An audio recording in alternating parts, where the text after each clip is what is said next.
Hello everyone and welcome to EvolkAI, a machine learning community for machine learning enthusiasts. Now today we will be dealing with quadratic discriminant analysis. So what is it?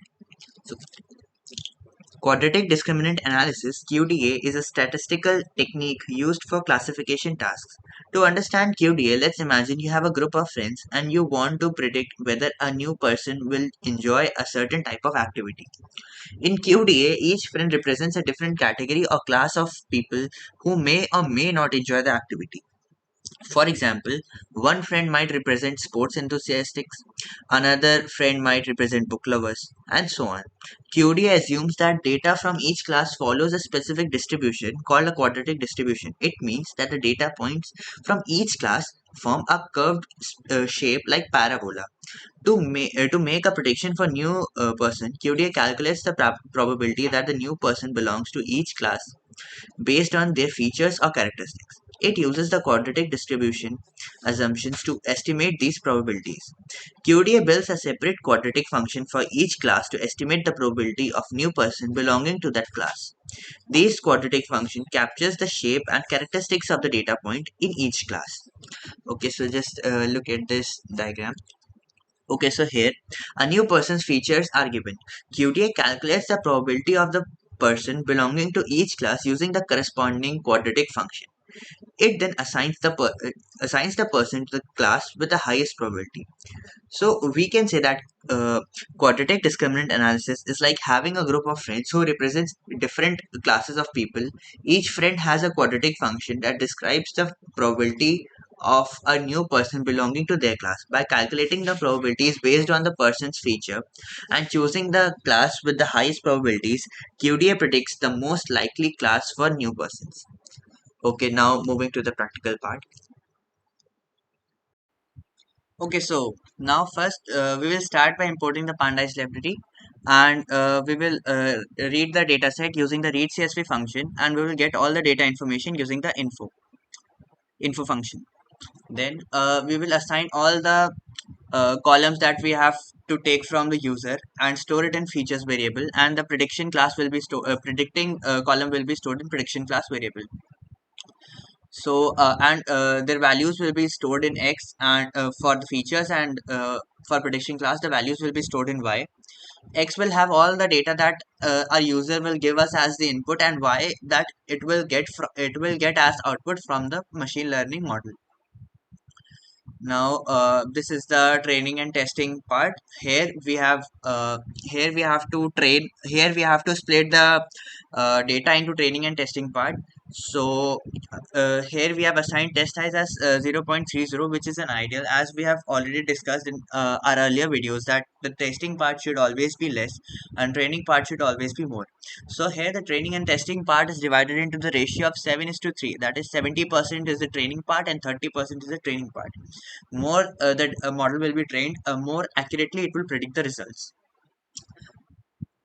Okay, so now here we will check the shapes of the data to check if the test split has done its work correctly or not. Okay, so now we will assign the models.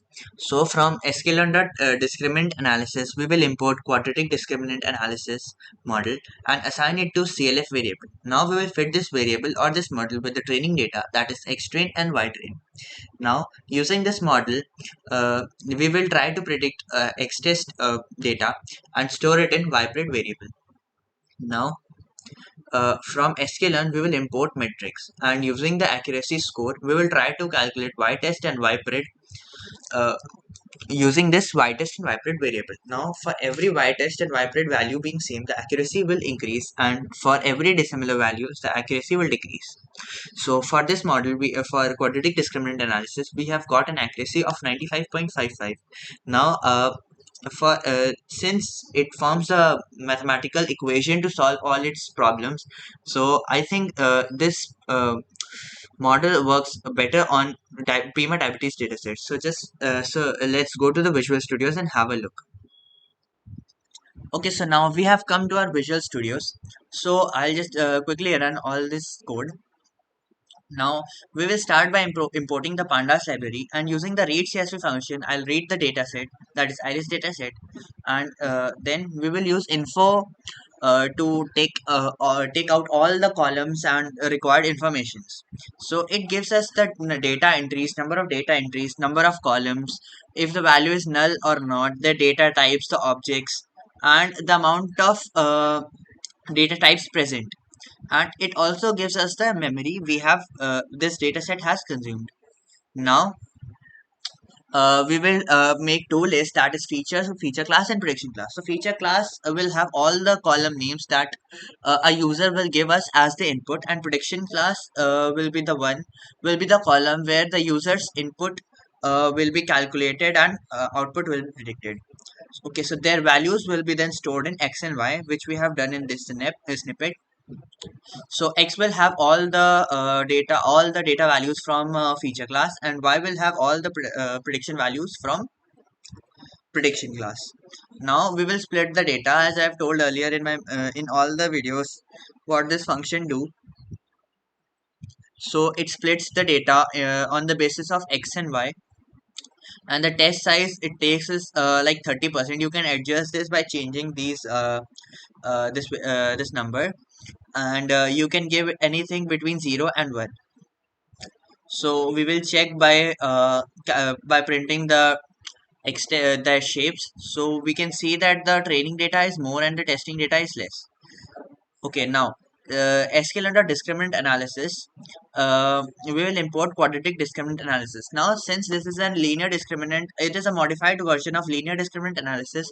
The output, the accuracy we will be getting here will be improved one. Okay, so we'll fit this model with the training data, and we will predict as we have done in all other models.